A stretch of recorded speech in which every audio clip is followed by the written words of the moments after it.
Guys, আমি আবার আজকে নিয়ে চলে আসলাম নতুন রেসিপি। মিষ্টি কুমড়া পাতার ভর্তা করব। আমি মিষ্টি কুমড়া পাতার ভর্তা করব। এটা পাতাকে ভালো করে ধুয়ে নিয়েছি এবং আমি কড়াইয়ে সিদ্ধ করব। আমি হালকা সরষার তেল দিয়ে দিব। হয়ে গেছে, এবার আমি দিয়ে দিব পেঁয়াজ। পেঁয়াজটা লাল হয়ে গেছে, এবার আমি দিয়ে দিব মিষ্টি কুমড়ার পাতাটা। এবার আমি ভেজে দেব।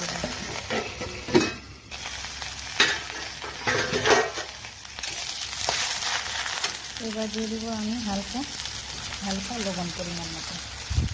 জল দিতে হবে না, এমনি ওটা গলে যাবে। ঢেকে রেখে দিব, ওটা নিজেই গলে যাবে। আমি দেখে নিব।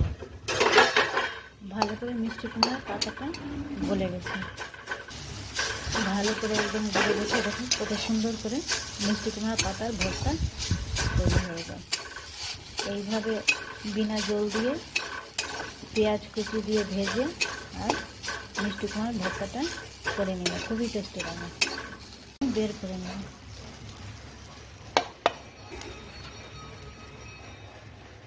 কত সুন্দর করে গলে গেছে। এবার হাত দিয়ে আমি মেখে নেব।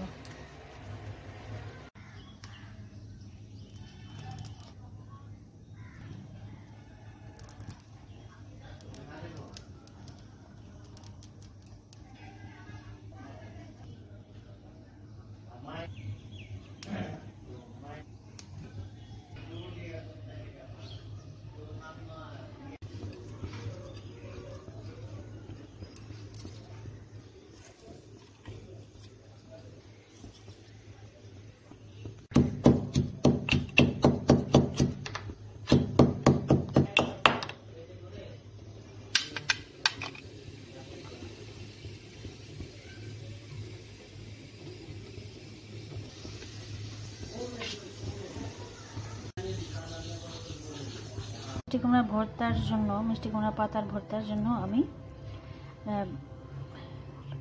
রসুন আর লঙ্কা, শুকনো লঙ্কা পুড়িয়ে আর এটা ভর্তাটার জন্য মশলাটা করে রেখেছি। এবার আমি এটাতে মিক্স করে দেব। শুকনো লঙ্কা আর রসুনকে পুড়িয়ে গ্যাসে আমি ওটা মশলাটা করে রেখেছি মিষ্টি কুমড়ার পাতার ভর্তার জন্য। ভালো করে এবার আমি মেখে নিলাম। শুকনো ভাত দিয়ে খেতে খুবই টেস্টি লাগে। এই রেসিপিটা ফলো করবা। এখানে আমার মিষ্টি কুমড়া পাতা দিয়ে ভর্তা রেসিপিটা কমপ্লিট হচ্ছে।